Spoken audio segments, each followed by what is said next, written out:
Inspiration comes from all kinds of places. This week I've been doing no-bake desserts, and I also did a feature sponsored by Zotter Chocolates with a chocolate pairing showing how chocolate works well with cheese and fruit for a no-bake dessert.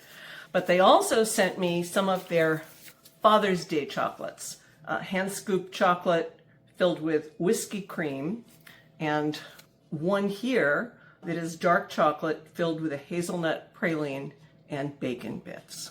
Now, Zotter specifically said they didn't want me melting chocolate to use it in a recipe. They had another kind of chocolate for that. This was when eating chocolate, but recipes and cooking is what I do. So I had to figure out some way I could use this chocolate with hazelnut and bacon in a recipe. So what I decided to do was to make a pie that echoed the flavors of the candied chocolate hazelnut pie with candied bacon. So this is a really fast no-bake dessert. To make it easy, I'm using convenience foods. I'm using a pre-made chocolate crust. I am using Nutella. I am using Cool Whip. So very 1950s, 1960s convenience foods. I also, though, as I said, am making candied maple bacon. So for that, I need some good quality, relatively thick cut, not thin cut, but not really thick cut bacon. So I'm using this Applewood smoked bacon from North Country Smokehouse. And then I am going to use maple syrup, brown sugar to candy the bacon. The filling, in addition to the Nutella and the Cool Whip, has cream cheese. And then I am going to whip some cream, and to stabilize it, I'm using one of my little secrets. I'm going to put some instant pudding mix in there, as well as a little bit of confectioner sugar. I am then going to top the pie with some chopped up Zotter chocolate with hazelnut, praline, and bacon bits. I want to put a little bit of ganache on the bottom of the pie. If you wanted to keep the purely hazelnut flavor, you could use some of the hazelnut spread instead. Chocolate sauce would also be great, but I am going to use some caramel. This gives a base above the crumbs and also gives the bacon something to stick to. Let's get started with our candied bacon. This takes about half an hour. I have my oven set for 375 degrees. The first thing I'm going to do is get my maple syrup and sugar mixture ready. I'm going to use 1/4 cup of maple syrup and 1/4 cup of dark brown sugar. Secret to bacon, if you want it to separate easily, is to roll it. I'm rolling it in a couple of different directions so that when I get the bacon out of the package, it'll separate easily. See how easily it separates now that I've rolled it first? Okay, so this goes in the bowl. I am mixing the sugar and syrup in the measuring cup, and then I am pouring it over the bacon. Now this means I am probably using more maple syrup and sugar than I needed for the 3/4 pound of bacon in the package, but it's a lot easier than brushing it on individual pieces. I have a sheet pan here that has parchment paper on it, and I am going to put the bacon here. Now I know I said I was going to use this in a no-bake pie, and I have the oven on and I'm baking it, but the purpose of the no-bake desserts is to keep your kitchen cool, and since this can be made ahead of time, if you were going to make this pie in July or something, I would take care of doing your bacon ahead of time. You can also purchase candied bacon if you don't want to make it yourself and you want to theoretically make it totally no-bake, but that's life. It's no-bake except for the bacon. I am going to put this in the oven, and I'm going to set a timer to check it at 20 minutes. I want it to be nice and crispy and brown, but not burned. Now, the next thing I'm going to do is I'm going to add a base layer to the bottom of the pie crust here. That gives me a layer in between the crumbs and the pie filling. I am using about a 1/4 cup of caramel sauce. I am going to microwave this just for about 20 seconds so it's easier to spread. I don't even need to use a brush.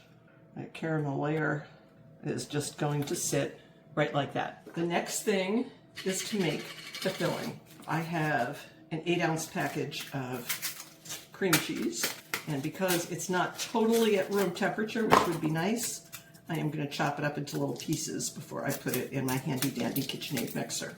Now, if you let everything sit out and get nice and soft, you could beat it by hand, but I am all about speed. I want to get out of the kitchen, so I am using my KitchenAid mixer. And the nice thing about that is that even though this isn't soft, if I chop it up into little pieces, the KitchenAid will make short work of it. I'm just going to cream it briefly to start with the mixer before I add the Nutella. What I have here are 2 small jars of Nutella. There are about 10 tablespoons in each. And I am going to scrape that out and put it in here. I did not grow up in a family that ate Nutella. I discovered it when my eldest daughter was 16 and went on a school trip to Italy, and she came back with an enormous jar of Nutella. It must have held over a quart. She kept it in her room with all her little trinkets. After, of course, she ate all the Nutella out of it. So after that, we went through a period of time where it was always in the house. And then the kids moved out, and I didn't really use it very often. Sorry, Nutella people, if you're listening. But when I needed to figure out how am I going to turn this candy bar into a pie, I remembered it. These measurements are not incredibly precise, so I'm not going to worry about scraping each and every bit out of the jars. Now that we've added the Nutella, we're going to mix it. Mix for a bit. I'm going to scrape down the sides because we want to get everything mixed. And one of the things I found with the KitchenAid mixer is it doesn't always get everything at the bottom. So in addition to scraping down the sides, I'm scraping down the bottom because I don't want any stripes of white cream cheese in here. I want it all nicely mixed. So one more scrape down, one more mix, and then we'll finish it by hand. You have a nice chocolatey pile of Nutella here. Now I am using Cool Whip in the pie because it works really nicely to help give you a firmer rather than a lighter mousse. And when you refrigerate it, you want it all to be nice and sliceable. It's also a lot faster. I could, since I'm doing whipped cream anyway, have done whipped cream and folded it in and made a true mousse, but c'est la vie, that's not what I'm doing. So what I'm going to do now is I am going to take the Cool Whip and I am going to fold it in. And I'm not going to be all fancy like you usually do with folding, to put a little bit in and use a spoon and make everything lighter, because this isn't really a true mousse. This is a fake mousse. But you do want to use a rubber spatula rather than the KitchenAid mixer. So this is going to take that heavy chocolate cream cheese, or hazelnut chocolate cream cheese, that we made with the Nutella and the cheese, and turn it into a lighter, more mousse-like filling. When you refrigerate it, though, it will become firmer and more like a pie filling. You can see the mousse is ready right here. If I had my bacon ready, I would proceed to assembling the pie now. I don't, and so I am going to let this sit in the refrigerator and have it start setting up again. It will still be soft enough because it's only about 15 minutes before I will put it in the pie shell. Now, I am going to make whipped cream later, and one of the key things about whipped cream is that everything, the bowl and the whisk, need to be really cold before you use it. So if you only have a little bit of time, you can put it in the freezer. I have 3 or 4 hours, so I'll put it in the refrigerator. The bacon is done. You can see it has crisped up beautifully. We are going to let it cool a little bit so we can chop it into little pieces, but I can tell you that's awesome. I have just snuck a piece. So the bacon is beautiful. It's going to cool, and then we are going to assemble the pie. We have the pie shell with the caramel sauce on the bottom, and we are going to put a layer of bacon in the caramel. Now, it's totally up to you whether or not you want to save some of the bacon for a garnish on the top. You may not want people to know there's bacon in the pie, and it could just be a surprise. Treat that as you will. You are probably not going to need all of the bacon to coat the bottom, but that's okay because this bacon makes the most amazing BLTs that you have ever had. So if you have extra bacon, I would definitely do that. So here we have the chocolate crumb crust, we have the caramel sauce, we have the bacon, and I've set aside some of the bacon to go on the top. So then we are just going to take the filling and plop it in here. This is where my lack of skills as a pastry chef come in, but whipped cream covers a whole bunch of errors. So that's all we need.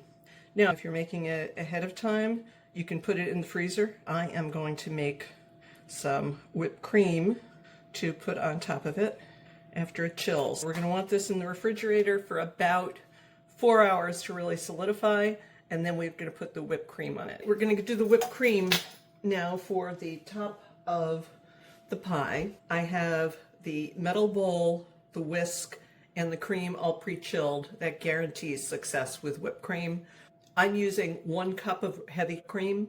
You can use more if you like it. You can use less. You can use whatever whipped cream recipe you like. Some people like to put vanilla in. Actually, putting a little bit of Frangelico in this would be great. But what I am going to use is white chocolate pudding mix, just a couple of tablespoons, slight chocolate flavor, but more importantly, this helps stabilize the whipped cream so it won't melt and weep, and it'll last for a couple of days. After I put that in, I am going to taste it and then add some confectioner's sugar. So let's start whipping it. I will taste it, and we're definitely going to want some sugar. I'm using sugar because, again, that is more stable in the whipped cream than regular sugar. Tell the whipped cream is done because it holds its peaks when you pull it up. So we're going to set this aside for just a minute. What I have here is a bowl where I have mixed up the chopped up candy bar and the reserved candied bacon. So we have our pie. Now we're going to put the whipped cream on. As you can see, what I'm doing here is I'm spreading the cream not all the way to the edges. I want people to be able to see that lovely chocolatey Nutella mousse on the bottom. And as I said before, you can just put the chocolate candy on here if you don't want people to know about the bacon. Okay, I definitely have more garnish here reserved than I need, so I will save it. And maybe that'll go on ice cream for dinner tonight. So here we are, our maple bacon, caramel, chocolate, hazelnut, no bake pie. No bake except for the candied bacon, which you can always do ahead of time and keep in the refrigerator if you don't want to heat up your kitchen. Enjoy.